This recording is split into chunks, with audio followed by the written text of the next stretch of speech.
Howdy, and welcome back to the Dice Cast. We've got another exciting matchup tonight featuring the Nighthaunt and their new book, played in a very different way than the last list I had, so I'm really excited about that. And then I'm playing against Justin tonight in a classic OG Justin list. Yeah, I'm bringing... I'm finally getting back to my roots, my first army, Idoneth Deepkin. Mm-hmm. So, I've heard that eels aren't very good anymore, so I'm bringing a bunch of them. Well, if something's not very good, if you just run enough of them, it'll cover for their inefficiencies. For sure. And you're bringing basically your impression of a Nurgle list. Yes, I have followed your lesson. Yes. Of let's just put a bunch of bodies on the board that you can't kill. Yeah. And deal with it. And so this is my Nighthaunt version of that. Awesome. Yeah, I mean, it's a lot of debuffs in that army, so it'll be interesting for my elite attackers to get through. Right. Let's get into the list. Sounds good. When we did our recent podcast, our recent Dice podcast, I was really interested in exploring Nighthaunt's defensive side and layering the defensive auras that they can do now, which is kind of new to the army. They had a lot of offensive auras before. Now they've got the defensive auras. And this army is a little bit of leaning into that. So I've got a Krulgast. He's got the bubble of -1 damage. He's going to have the Light Shard of the Harvest Moon, which is a +1 to attacks bubble once per game. I've got my General as a Guardian of Souls. He's got the +1 to wound bubble natively. He's got the Witch Light artifact, which is going to let him cast an extra lore spell once per game, and Mastery of Magic, so he's going to be a little bit more consistent there. I've got a Dreadblade Harrow with the Arcane Tome to give me another cast, and I've got 2 Spirit Torments rounding out my heroes, and then Kurdos Valentian, who is just an absolute beatstick now, has a bunch of 3 damage, 3 rend attacks, so he'll get things done in combat. For my units, I've got 2 units of 30 Chain Rasps holding things down, a unit of 5 Hex Wraiths, a unit of 3 Spirit Torments, and a unit of 10 Grimghasts, so I've got a little bit of punch on the back end, but it's really a lot of bodies, a lot of defensive buffs for those bodies, the ability to put 5-up wards on up to 3 units and just have them sit there and be like Nurgle. So we'll see how it can do on the table. So I'm going back to my roots this week. I am bringing Idoneth Deepkin, and I'm bringing Iron Rack. Iron Rack, I feel like, is the best sub-faction for eels, and I love my eels. So my leader is going to be the Akhelian King. He's fully decked out with the Void Chill Darkness, the Fury thing, command trait, and the Armor of Sithal. Then I have an Eidolon of the Sea with Arcane Creation and Eidolon of the Storm. Bringing 2 Eidolons is just a flex, so I'm excited about that. Then I have a unit of 6 eels, 2 unit of 3 eels, and 2 unit of 10 thralls.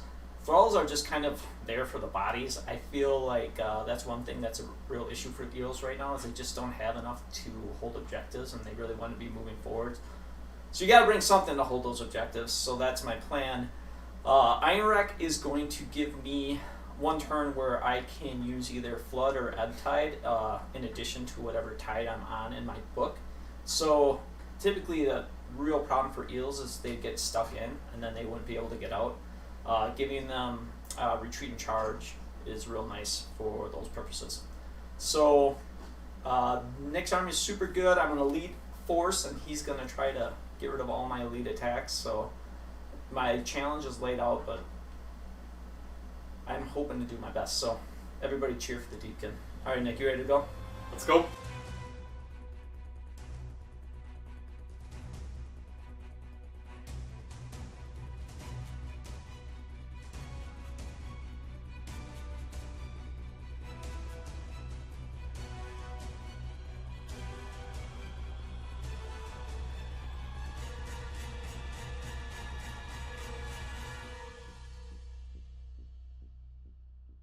Tonight we're playing Focal Points from the Warcoda Battle Plan, and this battle plan has quickly become a favorite of ours. This is a standard scoring battle plan. There's 4 objectives on the table, but you do get an extra point if at the end of your turn you control opposing objectives. So if you control the 2 objectives along the long side of the board, or the 2 objectives along the short sides of the board, you will get an extra point for that. You don't get 2 points if you control all of the objectives, but it does incentivize you to try to spread out your force and try to control those opposing points.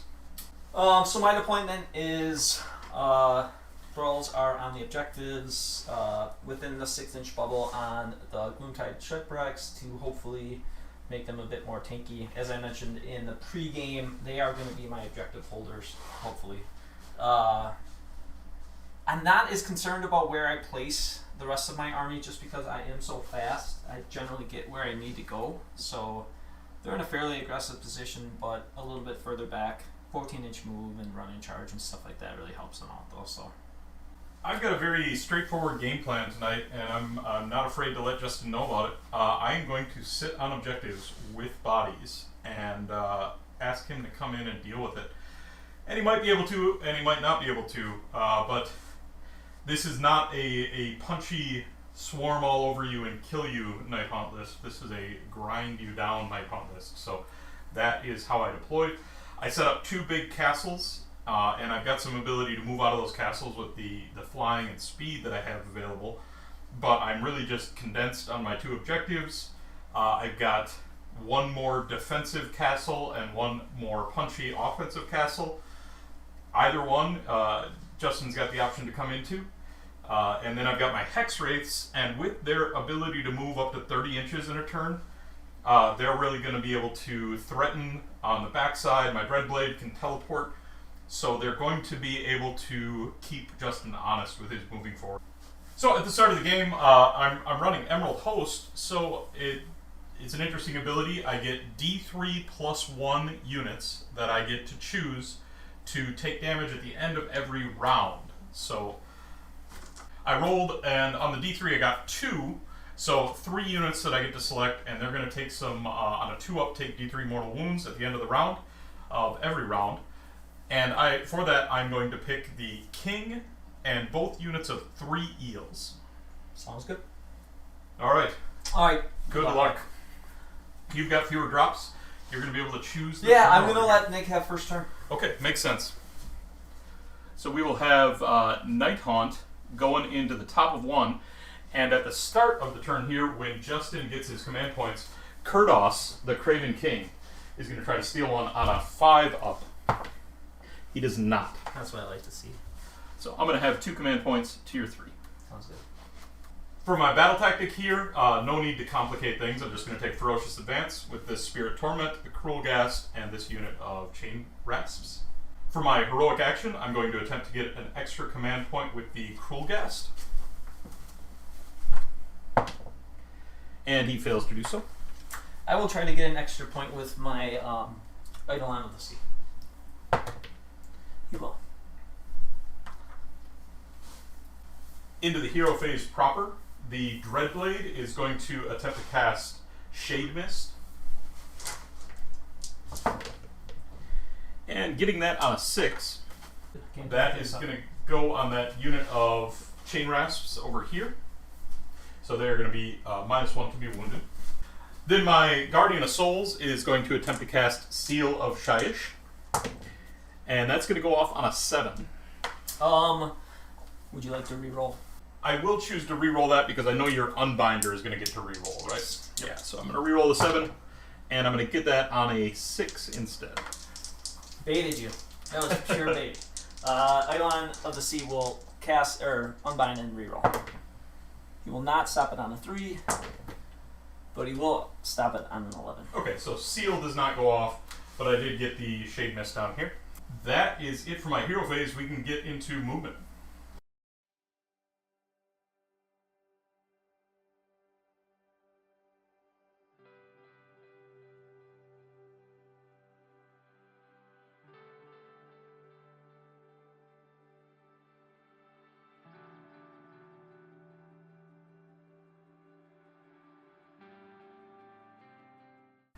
That's going to be it for my first turn. I don't have any shooting to do here.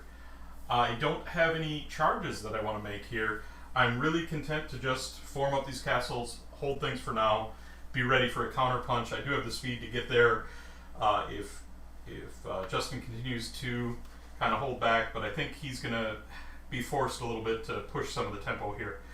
And so at the end of the turn, I'm going to score 1 for holding 1, 1 for holding 2, not for holding more, and I'm going to get 2 from my battle tactic, total of 4 points. You're forced to push tempo. And we've got IDK, turn 1. So in my hero phase, I'm going to take aggressive expansion and pick the 2 objectives I'm currently sitting on.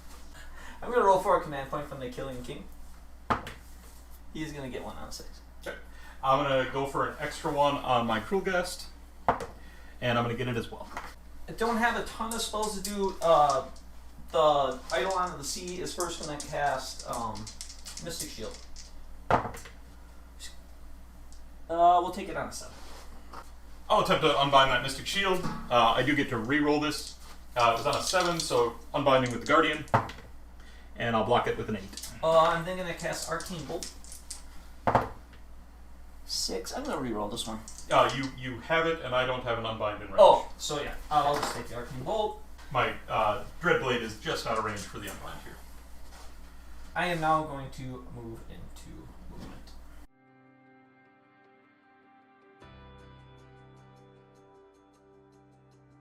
So I moved up. The way this is my first game in the new book with Idoneth Deepkin. The way I think about them is this. I still think that turn 3 is extremely beneficial to me. I hopefully deployed outside of Nick's range that even if he comes at me here, he's still extremely, he's got to roll 7 or 8 to get into my units. And if he does that, this enables me to give away the turn, which I plan on doing, and then set up for me to go in on my bottom and on the bottom of 3 and punish him in my bottom of the second, and then third turn is just fun time.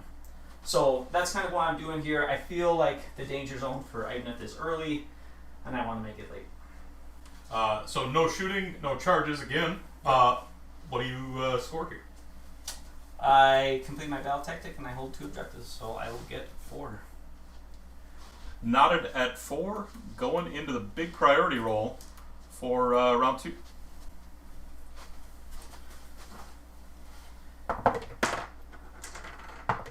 And I have a 3D or 1, so I'm going to have the choice, and I'm going to give you the turn here. Sure. You've convinced me of the merits of giving you the turn. So we are going to reset command points. I'm going to get 3 here to your 2, hand you the double, and Kurdos is going to try to steal one of those. And he fails to do so. So we've got Idoneth, top of round 2. All right, at the end of the first round here, get to do some damage to the Emerald Host targets.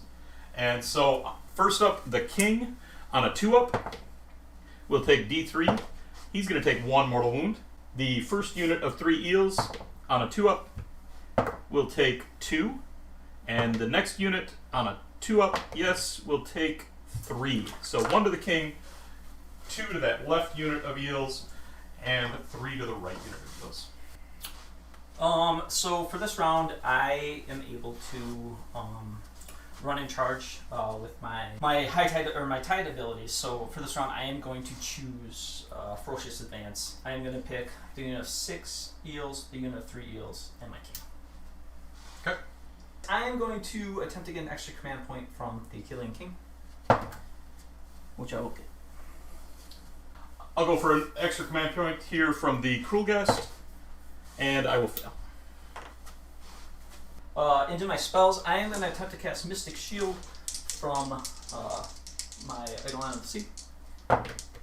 He's going to get that on a 9. Okay, I will attempt to unbind that. I'll attempt to unbind that with the Guardian of Souls. And I'll block it on an 11. Then going to attempt to cast Arcane Bolt. I'm going to get on a 12. Okay, I can't unbind that with the Red Blade. Can't beat the 12. One bad thing about this Eidolon of the Sea is he just doesn't have a lot of range on his spells. Sure. Into movement.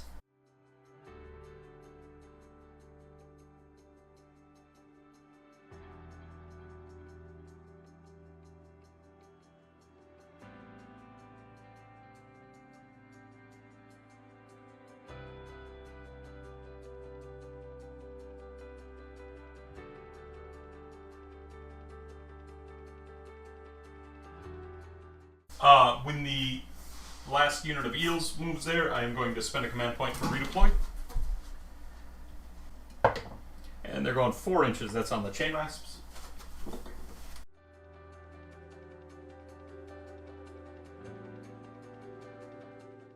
Nick didn't get his buffs up on this unit. Obviously, Kurdos is scary, but you know, I can attack 3 units first into potentially his guys.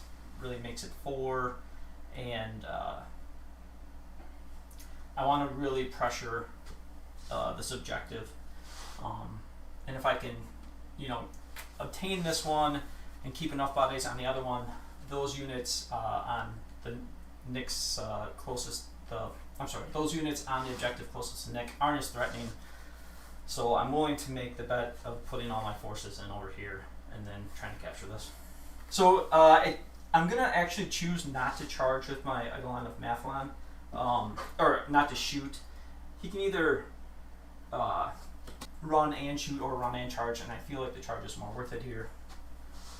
So into charges, the king is going to have a 6-inch charge. He's my most important charge to get here, so I am going to charge with him into chain rasp. Need a 6. Got a 5. I'm going to spend a command point to reroll this. I'm going to get in on an 8. The king at the end of his charge on a 2-up will do D3. Yep. For 2. Okay, 2 6-ups on the chain rasps. Gonna take 2. I'm then going to attempt to charge with my group of 6 eels. These eels have +1 to charge because of their musician.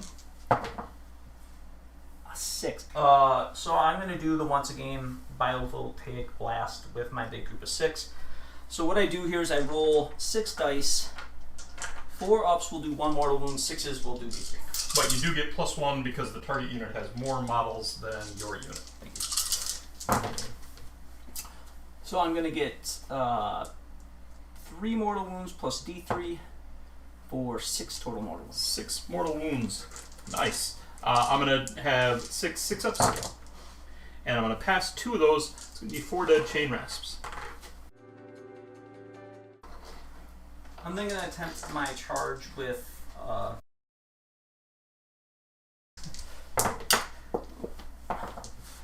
they're going to get 11. Much better. Yeah, they got options.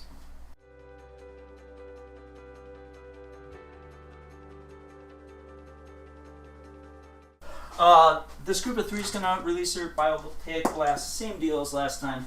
So 3s and 5s here being the numbers. I'm going to get 2 mortal wounds and then 5 total. 5 total 6s. And I'm going to save 2 of those again. That's going to be 3 more dead chain rasps.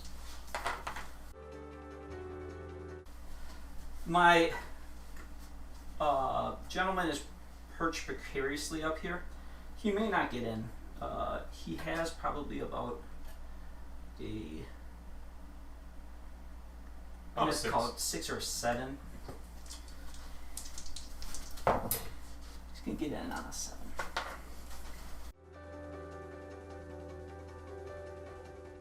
So at the end of my charge phase, my king is going to do the Lord of Tides. He can pick D3 different Idoneth Deepkin units wholly within 12.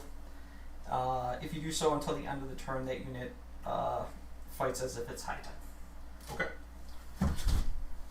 So I want to get 6 here. Got a 4. That's nice. So that'll be 3 units I can pick. Or I'm sorry, 2 units I can pick. But the way this works out is it's 2 units, and then I get to choose my first fighting. So I will fight 3 times before Nick gets to fight. Sure. So which units are you choosing?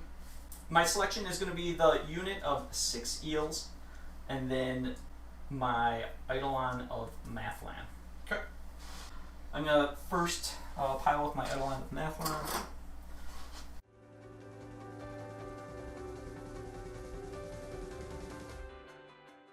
He's going to put the Side Trident into the Greengrass Reapers. He's going to put the Sharp Fangs into the Greengrass Reapers, but he's going to put his Deep Sea Scepter into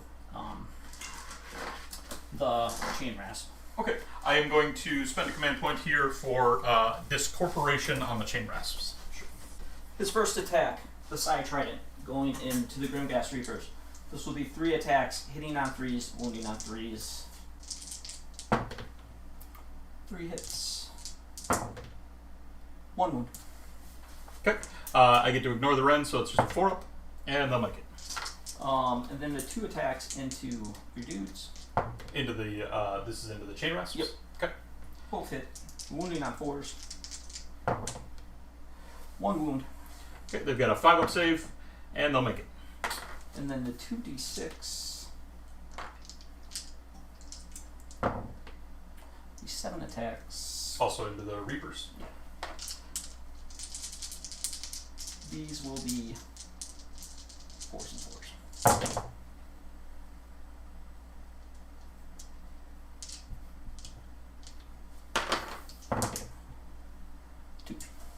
Two, ignore the rend. 4-ups, I'll make 1, fail 1. Okay, 6-up ward, and I'll make that. So the Reapers are untouched, chain rasps untouched. Seems solid. I'll then go with my 6-pack of eels.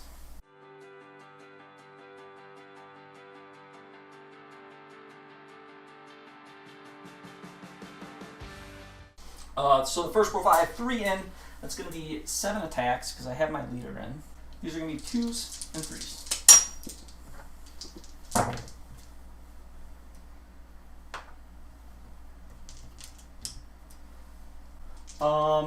I will add 1 to my wounds here. So this will be 2s. So it'll be 4. 4 of them. These are Rend 2. These are quality attacks, but that's just going to be a 5-up save for the chain rasps. And they're going to fail all those. It's 8 damage. 8 damage. So 8 5-up wards from the Discorporate. And I'm going to pass 2 of those, so that is going to be another 6 dead chain rasps. I'll then have 9 attacks on their with their fangs and lashing tail. Those will be 2s and 2s.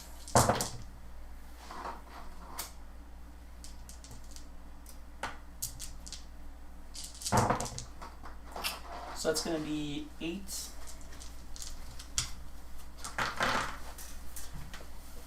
Okay. 8 attacks, 5-up save, and made a good number of those. Just 3 of them going to go through. It's going to be D3 on each of those. Sure. For a total of 4. Okay, 4 5-ups. Made 2 of those, 2 more dead chain rasps. So then for my first choice, I'm going to choose to pile in with my other eels. Sure.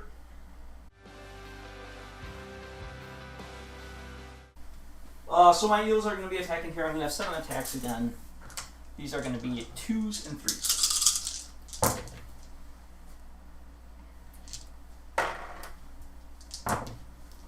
It's going to be 3. 3 5-ups. Gonna make 1 of those. That's 4 damage. 4 damage, 4 5-ups. Gonna lose 3 more chain rasps. Pulling my chain rasps out of coherency to set myself up here. So this will be 9 attacks. These will be 3s and 3s.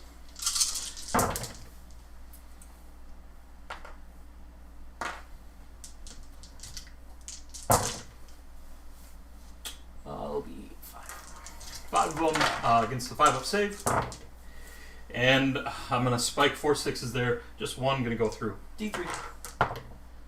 4 For 1. 1 5-up ward. And fail that 1 more dead chain rasp. Alright, it's going to be my activation then, right? Yep. Kurdos is going to activate next. He's going to be +1 to wound from the Guardian of Souls. He's going to be -1 to hit because of the Void Chill Darkness. Yep. And 6s will not proc the automatic wound. Why is that? Because of the Synthal armor. What's that do? 6s do not proc their special ability. Okay. The King's also going to spend a command point to give himself all of defense. So everything's going into the King here. So Kurdos is a little bit hitty now. I would love to all-out attack or something like that here to get a bonus to hit, but I'm just going to have to eat that -1 to hit. I need to save that command point at this stage. So I am going to be +1 to wound, fortunately, from the Guardian of Souls. Going to have 5 attacks with the Scepter. These are going to be 3s and 2s. 4s and 2s, rather, because of the -1. And normally 6s here would auto-wound, and I'd love to see those, but because of that Armor of Sithai, that's not going to happen. So just 3 hits, 2s to wound. That is going to be 3 at -3. So I'm +1 on this gentleman. He's a 3-up. Kurtos a 2-up to a 5-up. So these will be 3 5-ups. He's not going to make any. That's a casual 9 damage. He's just dead. Okay. Then the rest of Kurdos' attack profile is wasted here. Kurdos slaps. Yeah, very good. Your activation. I don't have anything left to activate. You don't have anything left to activate. Okay, I will activate the Chain Rasps then and try to get them into some semblance of coherency. If possible. I'm not sure that that's going to be possible, though.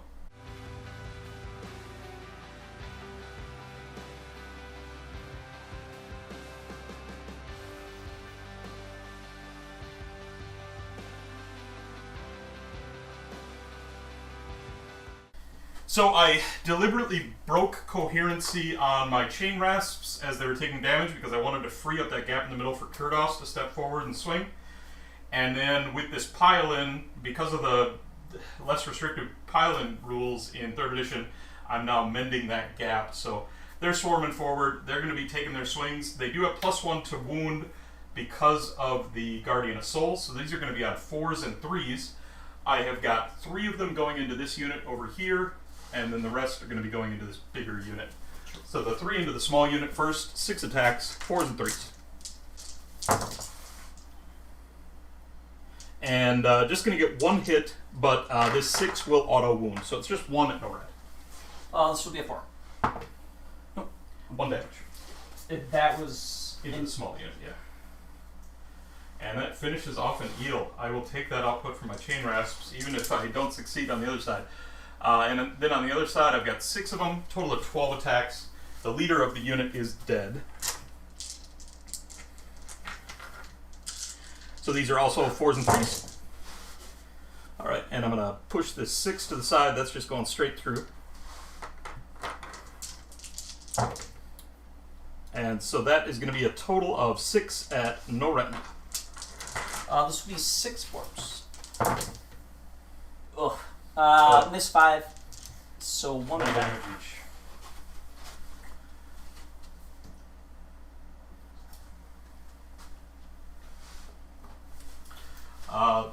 My next activations then, I'm going to activate the Grimgas. They're going to pile in and attack the Eidolon.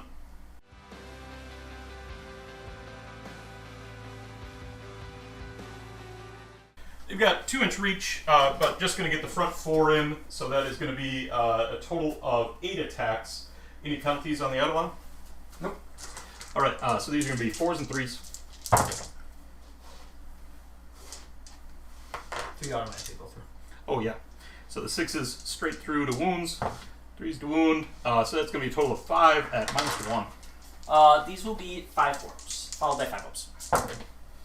Just 1 damage each. 3 5-ups. Nope, he'll take 3. Okay. Heroes are going to pile in and do their thing next. Spirit Torment.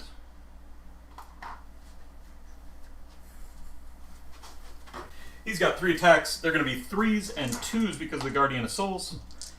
3s to hit, 2 hits, 1 of them straight through to wound, and 2s to wound. So that's 2 at -2. I'm sorry, how many was it? 2 at -2. Alright, these will be 6 ups. Didn't make either. 2 damage each. Last activation then, the Guardian of Souls. It's going to come up, take his swings in. Same story here, not quite as good on the Ren, so 3s and 2s. That's going to be 2 hits. And just 1 wound at -1. This will be a 5. Nope, goes through. 2 damage. And then I can activate the Spirit Torments as well, or the Spirit Hosts as well. my pylon's going to look a little bit weird. So just one of them into fighting range, and he's going to go into the Eidolon. 6 attacks on 4s and 3s. And so that's going to be 4 hits, 3s to wound, 3 at no rent. These will be 3 creeps. He takes 1 damage. 1. 5. Yeah, 4. Okay. At the end of the combat phase, the Spirit Torment is going to bring back 3 Chain Rasps into this unit. At the beginning of the Battle Shock phase, I am going to do my Arcane Bolt into the Kurdoss Reapers for 3 damage. 3. They've got their 6-ups. And they're going to take all 3. So all my units, because they're within 18 of the Eidolon of Mathlon, have 10 bravery. So I will not need to take any battle shocks. Sure, makes sense. I obviously have a massive battle shock on the Chain Rasps. I'm going to spend my last remaining command point to auto-pass that. And then the Grimghast didn't lose enough that they need to worry about it. So, thoughts after that round, after that turn? So, obviously I should have attacked with my Akhelian King prior to the 3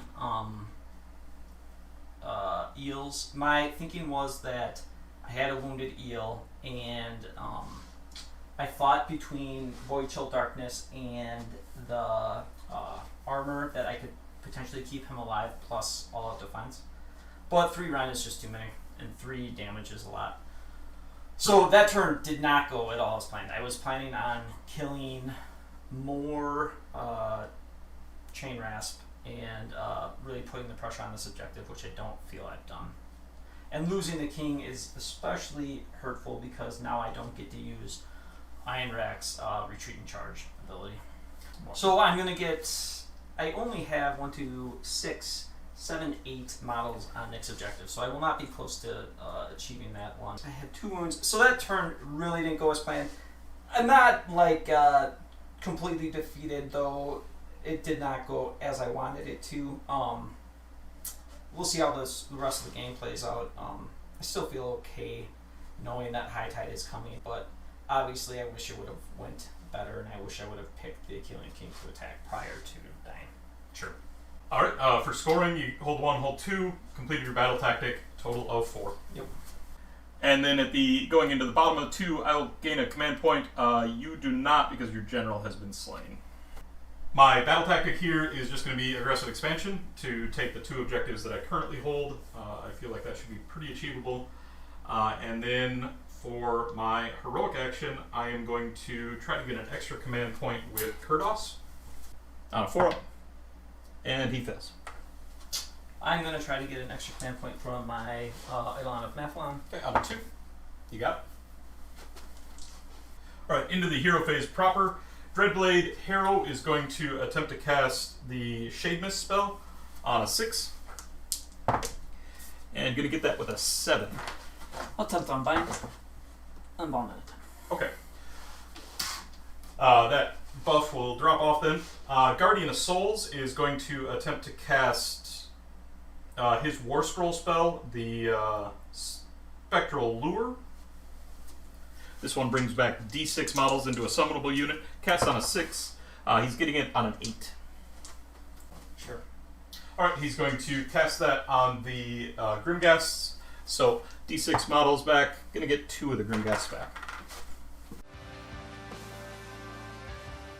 I'm then going to use the Guardian of Souls once per game ability from the Witchlight artifact, and that's going to let me cast an extra spell, any spell from the lore, and that's going to be Soul Cage in this case. Casts on a 7, and failed that on a 5, but I do get 1 reroll per phase with the Master of Magic. Still fails on a 5. So that is going to be it for casting, and we can get into movement.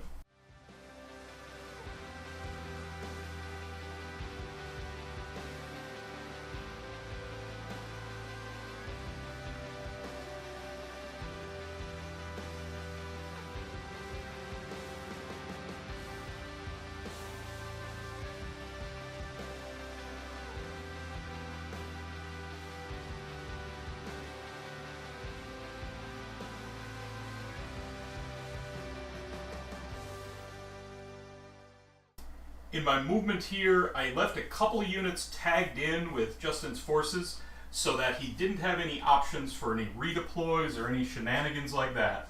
But then I just moved effectively all of my forces over to reinforce the objective that's under attack. Left a big block of chain rasps behind to largely defend that objective so that I'm not going to get something sneaky in there to just grab it. But then I pulled everything else out that was in combat so they can start bombing in with some charges, hopefully get some good rolls on the Wave of Terror table, and start to make this a little bit awkward for Justin as I start to peel these eels off. Typically, Nighthaunt would just have a skipped shooting phase, but I do have the Cruel Ghast in range. He's going to have some shots.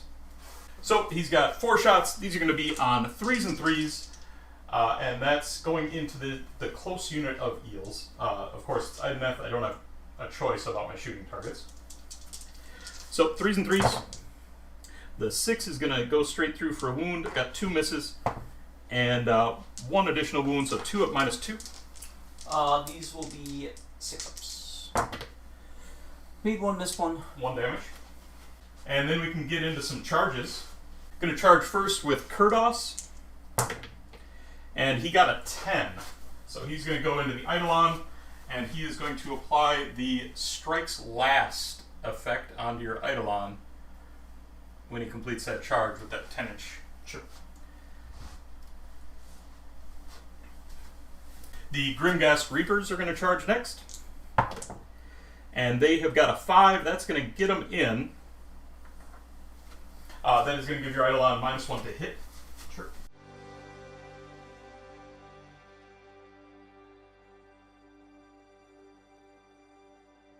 Going to bomb in some charges here on the other side. The Guardian of Souls is going in. Got an 8. That's going to go into this close unit. That's going to give them -1 to save.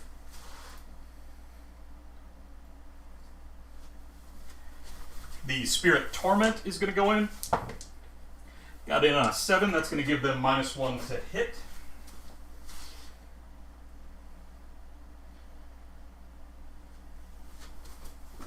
The Chain Rasps are going to attempt to charge. And they're getting in on an 8. That's going to give another -1 to save.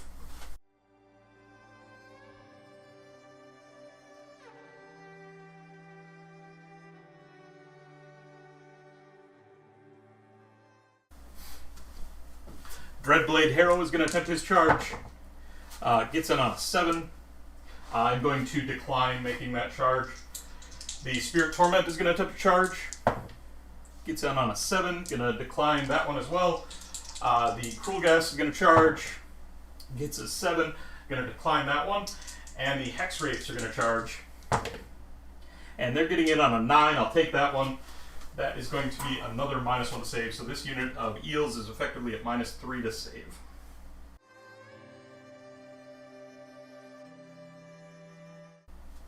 On a 2-up, they're going to do D3 mortal wounds. Nope, they failed that. So I charged in with the farm here. Got a bunch of heroes in, which may prove to be a bad thing. But I did get to stack -3 save on those eels, which is obviously pretty impactful here. I am going to activate first with the Hex Wraiths in the combat phase, and they're going to put all of their attacks into that unit of eels. Sure. So the Hex Wraiths are going to have a total of 10 attacks with the Spectral Size +1 for the champion, so 11 attacks with the Scythes. And these are going to be on 3s and 2s.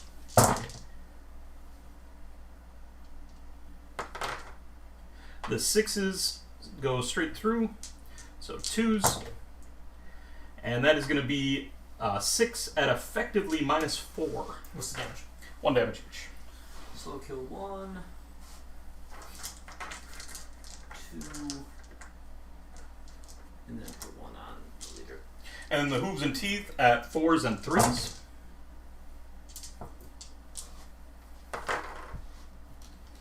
And the 6s straight through again, 3s. And that is going to be 3 at -3. And that will kill this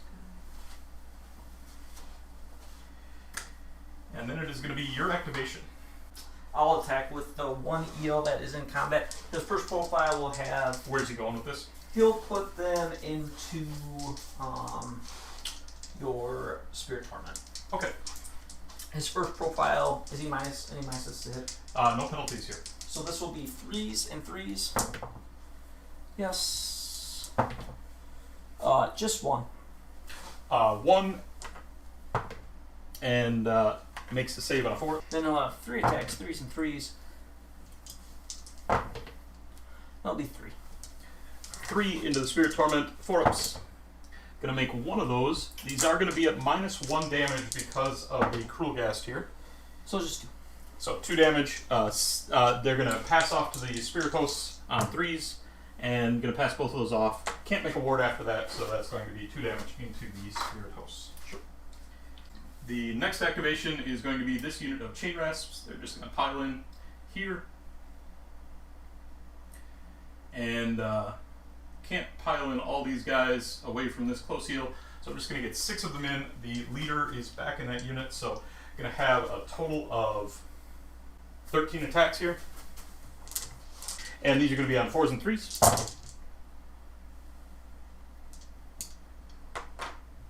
6s straight through.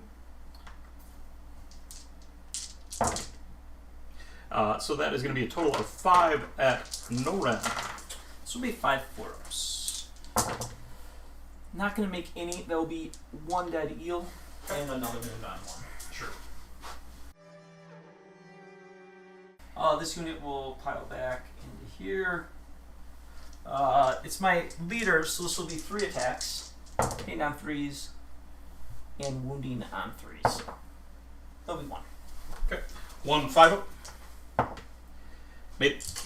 And then his tail attack will have 3 3s and 3s. That will be 2. 2 5-ups. Fail both of those. D3 each for 4. Okay, they do not have the -1 damage. I'm out of range of the Cruel Ghast there, so it's just going to be 4 6-ups. And I'm going to make 1 and fail 3, so 3 dead Chain Rasps. I then have a whole bunch of attacks to make before the Eidolon is going to swing. I'll attack with the Spirit Torment first. I'll spend my last command point for all defense. Sure. You are on. You won't get a save here. This will be -5. Yeah. Spirit Torment. Right, oh, I thought right. you were saying that you have a whole bunch. I'm just gonna know. There's no reason. Okay. So that eel is dead, and then I can start making my relevant attacks over on this side. I will first pile in with the Spirit Hosts. Gonna have 12 attacks going in. And you got my all defense, right?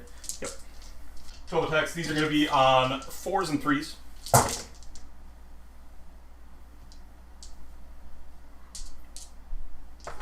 The 6s are straight through. 3s to wound. That's going to be just 4 at no round. This will be 4 2-ups. I fail 1. I'll take 1 damage. Just 1 damage. Oh, I'm sorry. I have to get 5 up. No, you gotta take 1. I'll attack next with the Grimgas. So it's going to be 16 attacks with the sides, 2 attacks with the Death Knell. The sides first on 4s and 3s. I am going to spend for all-out attack here. Sure.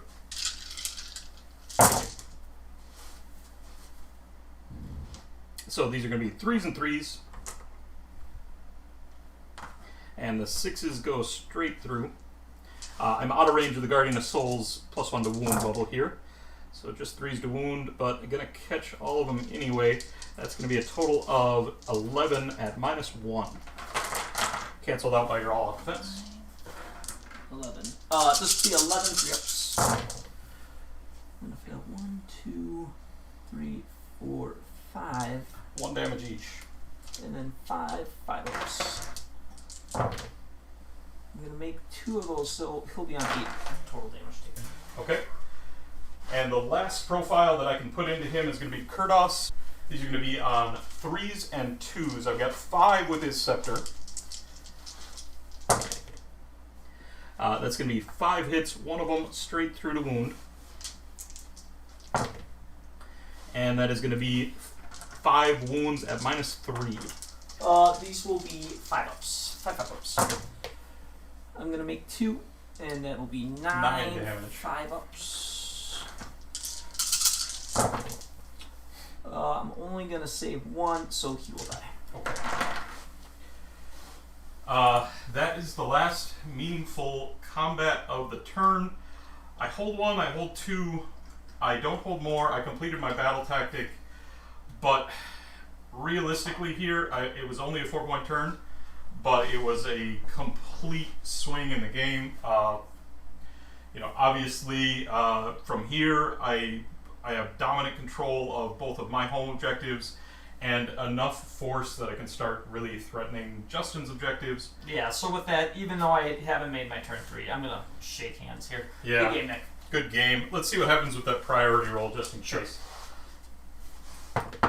That would be a 3 to your 5, so you would have gotten the priority here. You would have been able to come in with some things if you wanted, but boy, those chain rasps can tar pit. Yeah.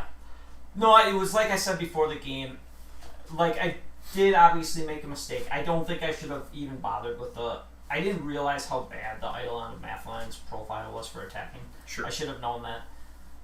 So I made a little bit of a faux pas using him as one of my first. I should have just picked both units of eels and my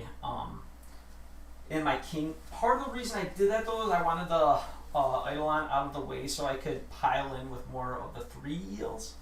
So I don't know. I think it's just an example of the fact that you don't want quality attacks against a Nighthaunt army. You want quantity. Attacks, You want quantity and period. And you want a lot of mortal wounds. Because obviously that was my most effective. I was most effective on the charge, doing the mortal wounds. After that, I didn't really kill much. So that was, you came into my more offensive side. I offered you 2 castles. One of them had the Cruel Gas, so it was going to be -1 to damage. Still had a Spirit Torment there for the recursion. And the other, and then the offensive castle had the Grim Gas, had Kurdoss there to really punch back. I don't know which one was right for you to come into. If you come into the defensive castle with the Cruel Gas there, then all those eel attacks go to 1 damage, and things start to get really ugly over there as well. It's a tough matchup when you, like this IDK force, when you have a lot of really high quality attacks, like you said.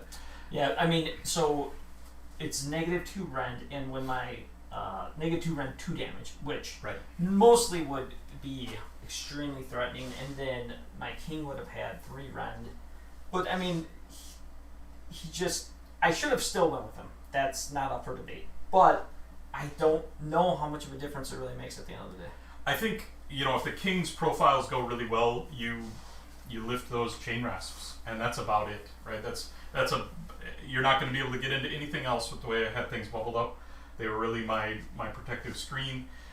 The goal with your charge, obviously, is to lift the chain rasps with the eels so that, the king or the Eidolon can get into something that really impactful, take out a hero. Yeah. The chain rasps, or the spirit hosts, though, are so big there where even if you get into the underbelly, it becomes really difficult. It's a uphill sledding, right, for an eel. This is definitely, if you're going to take this list, you don't want to see Nighthaunt. So maybe that tells you can't take. I think Nighthaunt is going to be very popular right now. I think Nighthaunt. Well, I think a lot of people have Nighthaunt armies in some stage of completion, and they might not have what a lot of people are viewing as the kind of the top meta lists right now. But I think there's a lot of play through the book in Nighthaunt, and I think this was kind of my attempt to explore a different avenue. Yeah. Obviously, the things that you have curse on are largely dead, but at the end of this round, the Emerald Curse is going to tick on a couple of your eels, chip in some more damage on those 2 units. If you would have had a couple of foot heroes, it would have been burning on them for a couple of rounds, and then it forces some really difficult decisions, and I like that kind of burn, that kind of pressure in a defensive force. Yes. So I still feel that if I am able to control turn 2, give you priority, make you decide what you're going to do. Yeah. And then I effectively get to swing first 3 times in a row. So my plan, if you give me the turn there, is probably to move my hex rates up such that your charges become very awkward into my blobs. Sure. Right.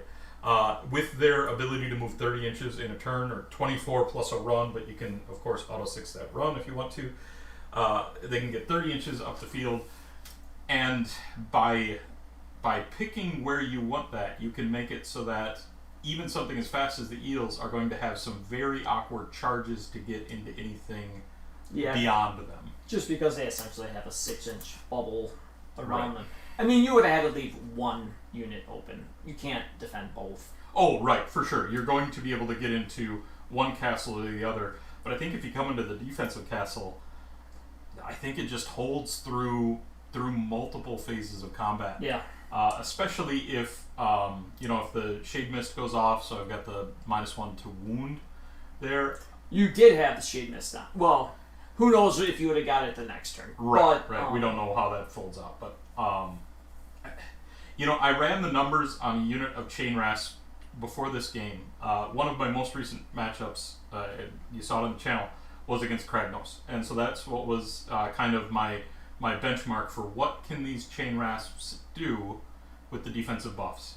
And I ran the numbers, and on average, Kurdos kills fewer than 8 Chain Rasps on the charge with the charge mortals, assuming you've got the -1 to wound and the 5-up ward on them. Now you put them in hunters, so you can guarantee that 5-up ward and the -1 damage from Cruel Ghast, obviously. So -1 damage, -1 to wound, and then just ignoring all of the rend on elite attacks, you start to shut down some of the real threats in the game right now. Even fulminators start to struggle to lift a big block on the charge because they're 2 damage on the pikes, wounding on 4s, and you're saving on 5s, warding on 5s. Yeah. It starts to get a little bit silly when you really start to layer up all these defensive buffs. Well, especially when you consider if you're going to do -1 damage from the Cruel Ghast. Yep. I mean, it's just... I could see bringing 2 Cruel Ghasts. As we were starting to get into this match, I had the Dreadblade set up, and I set up my 2 castles, and I thought I would be so much happier right now if this Dreadblade was another Cruel Ghast, and I could have stacked those on both of those objectives. Now, obviously, a 4-objective game like this, where I've got 2 home objectives that I can just wall up immediately, that's a good situation for that kind of thing. Yeah. But on spread out objectives, I still think you can get enough bodies in Nighthaunt and enough of those layering defensive buffs that you can start to just play a grinding army that I think it's neck and neck with Nurgle with the kind of defensive things you can do. There's counters to it if you have like lots of shooting. If you had, I think even like your KO army would want to see a matchup like this because KO is almost the poster boy of what you want into this army. Yeah, quantity of a bunch of shooting attacks to get rid of the heroes, and then you're leaving a bunch of guys that all of a sudden aren't that great. Cruel Ghast is only really effective against ranged once it's in combat, right? So KO is just going to stay out of combat, going to be able to throw out a high volume of 1-rend shots. That's something that KO does really well. They're 2 damage shots. You're going to peel off the Spirit Host, you're going to peel off the heroes. And then a lot of what makes this threatening falls away. Although I think this has reasonable play into KO. If KO scoops all of these heroes, you just charge enough of these things into the Ironclad and things and get that -3 save that we saw on your eels. Sure. Suddenly the Ironclad melts. Yeah. Suddenly whatever KO has melts, and you've got the speed to get there. You've always got a puncher's chance with the ethereal saves because you just hit enough of those 4s and things work your way. Yeah. I think it's a vicious army. It's so much different and so much, tanky, and then it doesn't look threatening from an offensive perspective, but when you can retreat and charge and get everything in, and you have no shooting. If you have no shooting against Nighthaunt, you're in trouble. You're in a lot of freaking trouble. Even with an army that doesn't, I'm thinking about, my beast list. Even if you bring, beasts, sure, you can mortal wound, but you're never going to get rid of these Chain Rasps. They're going to dance. The army's going to dance around you and steal your objectives by going over your back, retreating into your back. There's just this army. I always thought that Soulblight was the best against melee armies. Now I'm totally convinced that this is just the absolute best against melee. I think the new book really makes it that way, and I think it's such a natural foil to some things that are really popular in the meta right now. If you go against Puscoil Blightlord spam, you're just going to outbody them on the objectives, and they're going to come in and they're going to lift a lot of things, but you've got the recursion to handle it if you're a defensive force, and you can actually start to outgrind Nurgle, which is a little bit silly. Now, I think if the Nurgle force brings a lot of plague drones, so you've got a bunch of that shooting where you can start to really clear the But hordes. maybe they will now. Maybe they will. If Nighthaunt becomes popular, then a lot of what I see happening if Nighthaunt becomes popular is spamming low quality shooting. Yeah. Crossbowmen in cities, the plague drones, Arcanaut Company, these units that we don't typically view as having a lot of punch suddenly become a really meaningful amount of damage against Nighthaunt. And I think that's interesting to see the meta shift that way right now. Right now, the shooting that you do see is it's Raptors and it's Sentinels. I think Sentinels has really good play here. Yeah. No Sentinels question. would be pretty solid. Right. The mortal wounds are just going to be highly effective. Raptors, you're going to lift a foot hero pretty reliably. Yeah. But when you start to stack up a bunch of foot heroes... You'll lift 2 in your first turn. In your first turn, you lift 2. That probably isn't enough output against a 6-hero Nighthaunt list. Well, especially when you're considering that you might just be bringing, fulminators and, you're going to be an elite army. Stormcast loves that playstyle of just extremely elite attacks. You just don't want to be elite into this army. Right. Especially with the save, the stacking save reductions. A 2-up save in a lot of cases feels really safe, and then you just start melting that, or you start popping a ton of mortal wounds into it if you run Blade Geists, and those elite things are going to struggle. I just want to say that Nick totally tricked me into this matchup. I was originally going to play Beast of Chaos, and he's like, no, the Ren is going to go away. I would way rather be playing Beast of Chaos into this any day fair. than Idoneth. This felt... I had to have my tricks go off, and even if that happens, I just still don't think I might be able to clear off a lot of one of your objectives. Yeah. But then I'm super fragile, and we'll see what happens. You know what I mean? I think the natural temptation looking at the Nighthaunt book is to run a lot of the killy units as MSU, right? That's the natural thing. When you look at that book, you see a lot of MSU killy units really spiking off the wave of terror. But I think ultimately some sort of hybrid where you do have the ability to block up an objective, tar pit, whether it's with Hex Wraiths or Chain Gas, you've got options on how exactly you get about it. Even Glaive Wraith Stalkers. Yeah, even Glaive Wraith Stalkers. Something cheap. Yeah. I'd probably not Glaive Wraith Stalkers. But the ability on the Wave of Terror, and you saw it during this last turn, where I've got 5 heroes sitting around one of your units, and I just start rolling charges, and anything that's really going to benefit me on the Wave of Terror, I bring in. Anything that's not going to help me on the Wave of Terror, I just leave out. That is really, really powerful to make those heroes into potential missiles. Every one of them is a potential missile. They can all fly. They can all get where they need to be. I think the counterpunch doesn't necessarily need to be from those killy units. I think you can put together enough pieces. Hex Wraiths are not a killy unit, and they did just a silly amount of damage to your eels because you're on -3 red. I don't know that I love that stacking. It gets a little insane. Especially, I mean, you don't have to, like you were saying, your tendency is going to want to be to bring MSU, but I mean, all you really need is 4 charges. And that's, I mean, you catch a couple 8s, and even -2, you get 2 8s on something. You've got -2. A lot of your profiles are -1, so that's -3 save. and -3 is about as elite as things get. Yeah. And then if you add that into something like Kurdos, who's naturally -3, there's no save in the game that stands up to that. Yeah, I think it's a great army. I mean, I was thinking it wasn't broken. I'm a little concerned it's broken after seeing it in action. Sure. I think this is probably an extremely favorable showcase. Sure, but, so let's go through the armies. You take Ironjaws into this. That's a horrible matchup for Ironjaws. Yeah, I'm pretty happy to face Ironjaws, especially when you make that double Cruelgast switch. Yeah.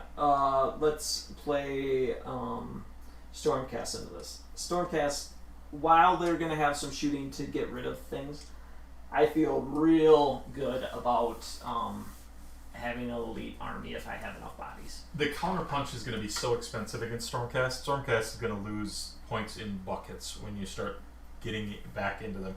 If they bring Fulminators in and wipe out a block of Chain Rest for 330 points, you're going to get that 460 points back pretty quickly. Dragons, same situation. They bring 2 dragons up at you. Dragons can always spike those mortal wounds, but what it's effectively going to do is scoop your spirit hosts.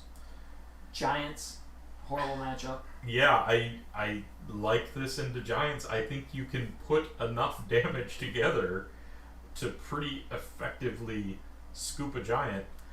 I actually don't think Fire Slayers have the worst matchup into it. No, Fire Slayers grind pretty well. They've got grind the well. board. They have some decent shooting if you have a Magma Draw that can deal with hordes and things of that nature. So that might be okay. I still would rather be on the Nighthaunt side. Yeah. Maggotkin, I think this is a fantastic matchup into most Maggotkin lists. It's really a rough matchup for Maggotkin. You start to see things like Blowab being really good if people do start running this horde style. Blowab starts to become really good, potentially. But still, it's a short range. It's a 7-inch. It's so hard to set up short spells. Yeah, and you're out first turn, then you're probably out second turn. Yep. So now we're talking. You have to have him in the right position in turn 3 and have things go well. But by turn 3, a lot of games are, one way or the other already. You can really only set it up with a double. Yeah. If you put him up there with the threat that he presents, Nighthaunt can retreat and charge all over. The natural thing that Nurgle does so well is shut off your pylons and really force you into awkward positions with your blobs. Retreat and charge fixes so many of those problems when you're doing it with an 8-inch move or a 12-inch move in some cases. It's uphill sledding for sure for Nurgle. Cities might be okay. I think if you build against this in cities, you can really put this in a bad place. We see like Gavin's list from LVO with 50 crossbowmen and the Free Guild. There's not a lot this can do against that. Yeah. Right? I don't want Slaves with Darkness into this. I don't want. Skaven you can't talk about. Sylvaneth you can't talk about. Sylvaneth I think actually has a reasonable shot into this because you can start to, if you Warsong Portal, you can start to melt off the heroes behind pretty effectively. We don't know what that book's going to be though. Right. So it's hard to talk about them in any really educated way. Ironjaws is rough into this. Bone Splitters is good into this. Yeah. As good as Bone Splitters can be into any. I think Bone Splitters is great into this, right? You just swamp with bodies. They've got their ward on the most important. They never had a save to begin with. Right, they never had a save, so and they're never killing anything. Right. Everything that they you say they're never killing anything, but they actually put out a tremendous number of attacks on some of those units, all of it without rend, but you don't really care. No, you definitely don't. So I think Bone Rend is an absolute liability because it's priced into your war scroll. Right, you're paying for that rend and getting no benefit. And getting absolutely zero benefit. So I think Bone Splitter's probably almost a natural counter or natural foil to Nighthaunt. Let's slow down though. There's still Bone Splitters. They'll still fall in droves. It's just they never had a save. It's a decent matchup. It's still Bone Splitters. I think it's a good matchup. If you want to say there's a decent matchup for Bone Splitters, it's fine. Ogres, Beast Colorators, horrible. LRL feels pretty good into this. Yeah. You just sit back in your castle and Storm of Searing White light things off. I like a good KO list into this. Yep. Seraphon. Seraphon. They just don't care. Yep. There's nothing you can put across the table from a Seraphon player that really has to scare them. I actually like a Zinch into this. Yeah. Zinch has been bad, and now I think all of a sudden pinks are interesting. Yeah, you get a bunch of volume of shots. You get difficult to move blocks that don't care about their saves, and then you've got what you need to beat this. Slanesh might actually be decent. I mean, Slanesh is never decent, but they're gonna be summoning everything they've ever dreamed of. And a lot of those things are just their high volume attacks. 30 block of Demonettes. 30 block of Demonettes is not going to lift one of your Eidolons, but it'll sure put a hurt into Nighthaunt. If this was all the way to bring Slanesh back in. Well, and it's interesting. You can joke about things like that, but if we look at this army and say Bone Splitters is good into it, Slanesh is good into it, KO is good into it, well, suddenly the bottom of the meta has something to target, right? Khorne's still gonna suck, period. Oh yeah, Khorne's rough.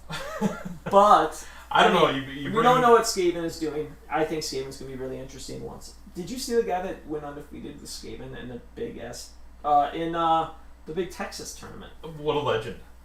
He did go the one build you can do Skyer 9 Storm Fiends. Well, and with the tournament results recently too, you have to start to look at Nighthaunt and wonder if this new book is a nerf. Yeah, it's potentially, but it's exciting times. There's just so much to do. There's so much rock paper scissors around. Absolutely, and there's so many armies that are finding ways to play against some of the top of the meta, and just coming out of nowhere. And Ronya's performance at Worlds. Going 11-0 or 12-0 or whatever it was with the old Nighthaunt book, you look at that and that just seems preposterous because those are some of the meanest lists and meanest players in the world, and you see how effective a list can be when it's A, piloted incredibly well, and B, really built to target the top of the meta. I think that's such a healthy thing for the game to be able to, when something rises to a place where it's really strong and it's being brought a tremendous amount. Puscoil spam, perfect example. When you can see the prevalence of it, especially in a team format, target it and beat it, yeah. I think is fantastic. No, I mean, I remember though talking about IDK and just thinking it was just the greatest book ever. Yeah. This is the first time I played this book. This is not a fair representation of how good the book can be. I'm sure there's a million people that would pilot this better than I did tonight. But what have we seen every time Idoneth has been on this channel? The most lopsided games we ever have are Idoneth. Now, granted, we said Nurgle was a horrible matchup when I played Alex with it. Yeah. And it was terrible. And now we're saying that this is almost a better version of Nurgle. Now, I will say from Vault Wars, I can give you the opposite side of that coin when my KO went against IDK. Yes. And IDK looked like an unbeatable world stomper when piloted by Carl Stokes, who's a very good player and piloted his army very well, but it was just a natural counter to what I was doing. And there's things you can do. I mean, I would way rather have a bunch of sharks. Or at least 4 sharks. Yep. Cutting off your pylons, targeting your heroes. Yep, flanking off things. And the Eidolon. Spirit Hosts again are clutch there. Yeah. But you're gonna tear things down. And then I would like to have I would even like to have the turtle. Just because, giving that +1 to save. Obviously Nautilor is not as useful with the turtle. Bad. But you just come in with the monster. I was built in Hunters, but if you're not built in Hunters, you can shut off the Discorporate, and I think Discorporate is really fundamental to how this army is going to operate. I take it back. I don't want a turtle into this army. That's 500 points. That's just not going to pay itself back. Yeah. Even with the save, it's not worth it. I want sharks. The thing about the turtle is that crawls. You want Reavers.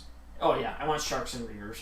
The thing about the turtle is that if you do bring it forward, if you do make it vulnerable, and they can start to get 5 or 6 charging units into that turtle, it starts to get... That turtle's just dead. The turtle's dead, yeah. You get 1 strikes last and 2 -1 saves and a handful of units in.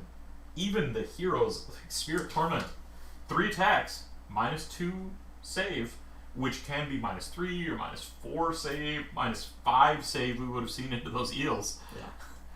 Yeah. You start to get damage from sources that you don't expect to see it. A couple takeaways from Idoneth Deepkin. Mm-hmm. I think eels are a little bit too expensive. I think they could easily be like 160. 160. Yeah. The game has changed so much that they're just so fragile. They cannot take a swing back from anything. Biovoltaic glass in this incarnation just seems less threatening. Yeah, I rolled really well on it, but it's just not very good. Yeah, I think you did 10 mortal wounds with it, which is great and everything, but you were doing it with 600 points worth of eels. Yeah. The Eidolon of the Sea, I think it's a great model. It should never be in combat. Right, sportcaster for sure. Absolutely needs to be getting its negative save off, because here it's just absolute trash against Nighthaunt. Right. I mean, I think honestly 120 points is priced into that. Now rerolling casting and unbinding is awesome. Mm-hmm.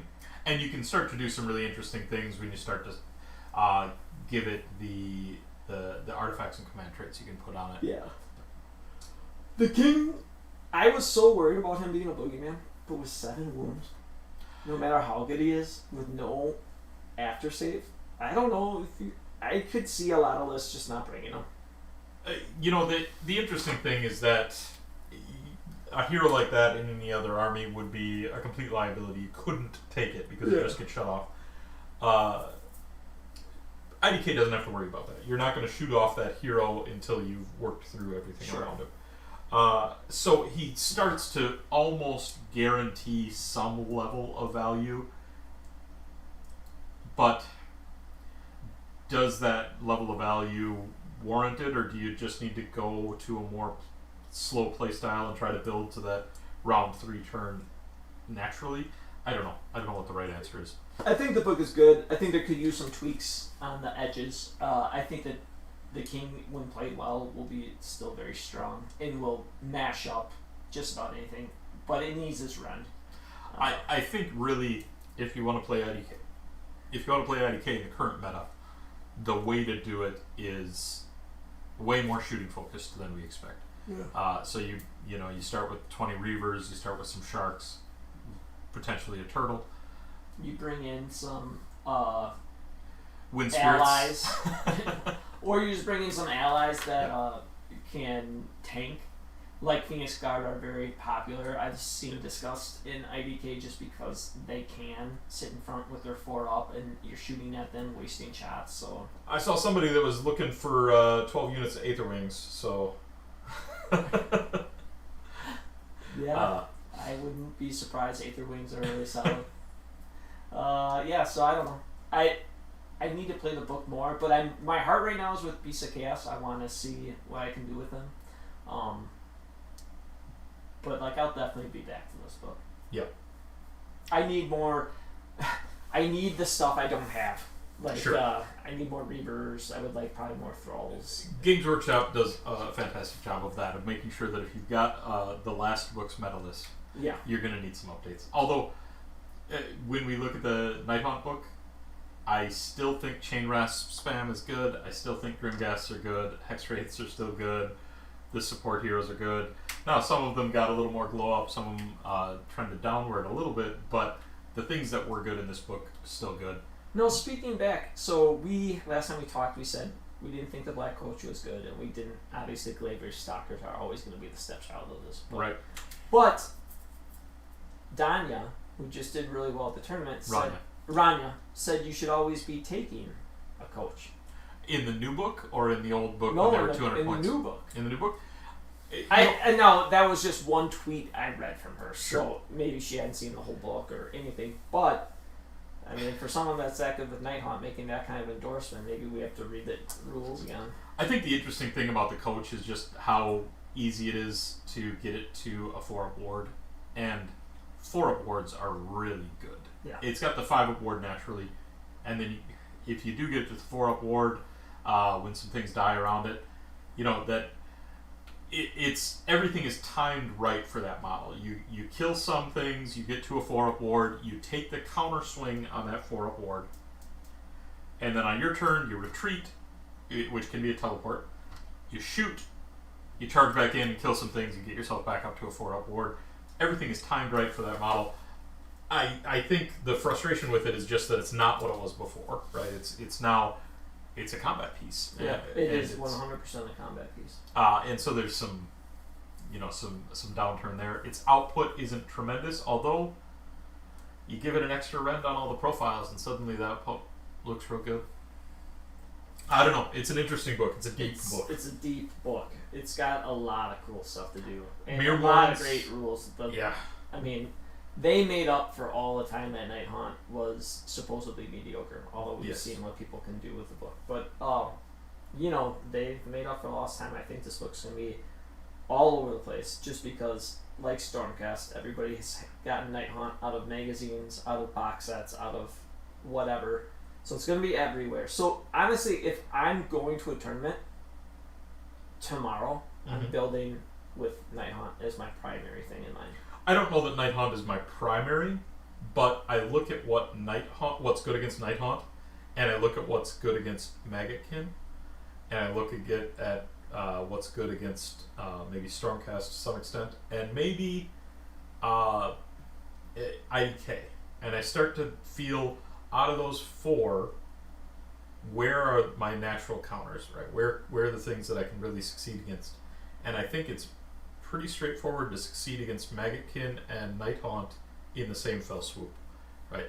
High volume of attacks, not necessarily the most quality attacks. Lots of wounds. Lots of wounds, lots of bodies, and, Cities of Sigmar starts to look really good. Yeah, I mean, like you said, it's such interesting times we live in where these bottom books all of a sudden look like they have life. For sure. God, if they had this in mind, Chef's Kiss, Games Workshop. I mean, there's a lot to play out, and I guess the fun thing is, if you're not bringing Khorne, now all of a sudden you got a lot of interesting options. Yeah, and Khorne will have their interesting options, and 2023 is the year of Khorne. Yeah.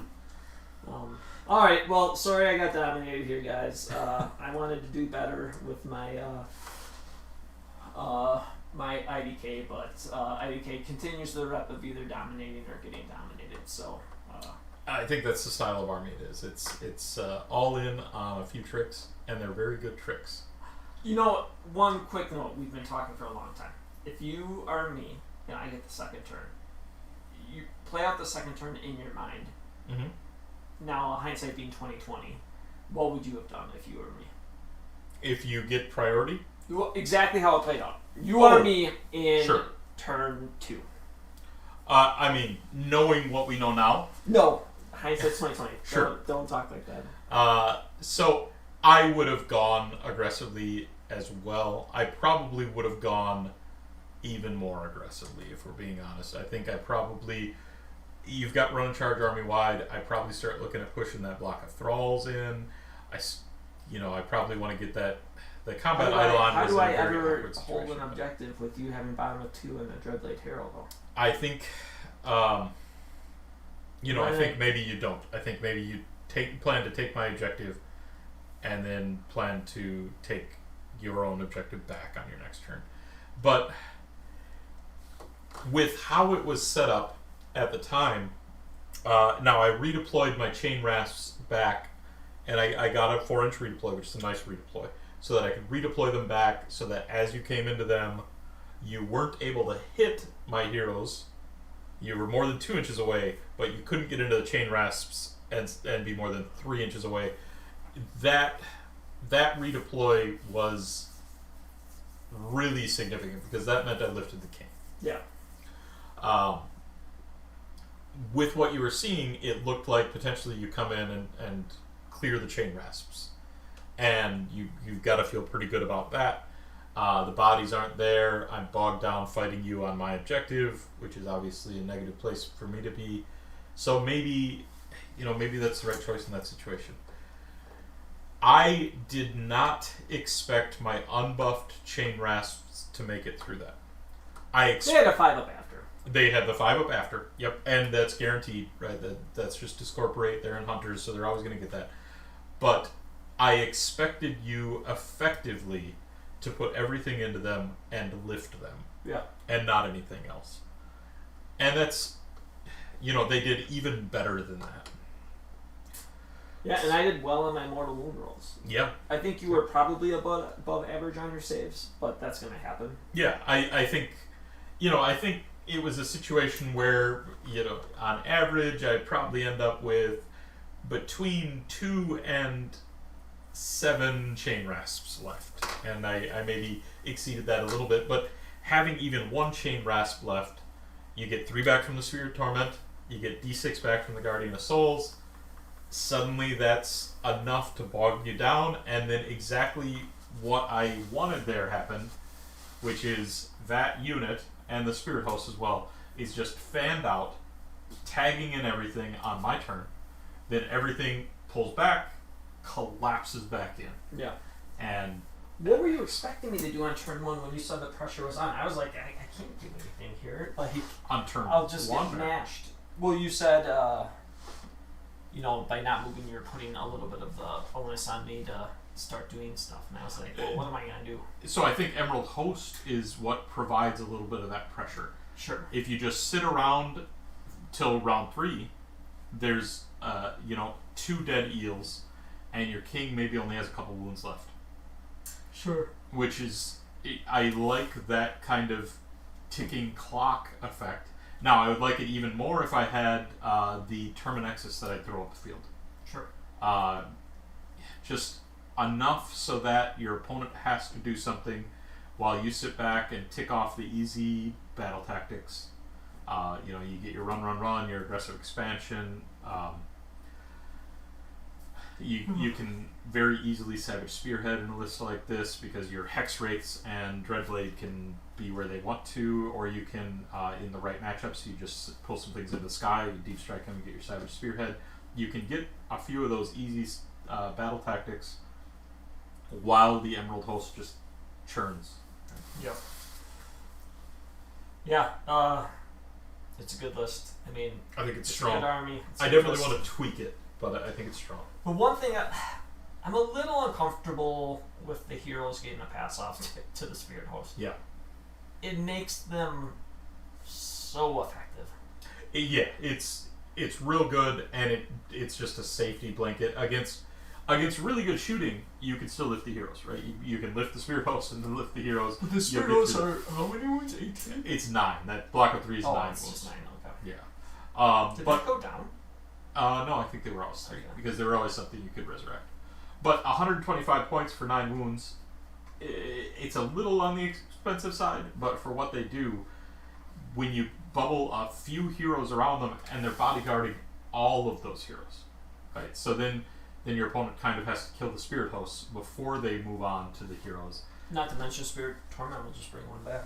Yes. Or if you have a Linder, if they don't make it through, back. yeah. If they don't make it through, the Torment is just a Spirit Host turn. It's a good army. It's a good army, and it's a deep army. I think there's a lot of ways to play it. So. All right, if you made it all the way to the end of this conversation, You're a champion. I whined a lot about how bad I got beat, and Nick told me how good his army was. We appreciate it. Smash like, subscribe. If you're feeling especially generous, throw us a couple bucks on Patreon. And always, our Discord has been really adding a lot of people. I think it's because of Nick's personality. They finally leaked out that Nick's a nice guy from Vault Wars, so we're bringing the people in now. So please join us on Discord. We got some healthy conversations going every day. And thank you for sticking with us to the end. Thanks, everybody.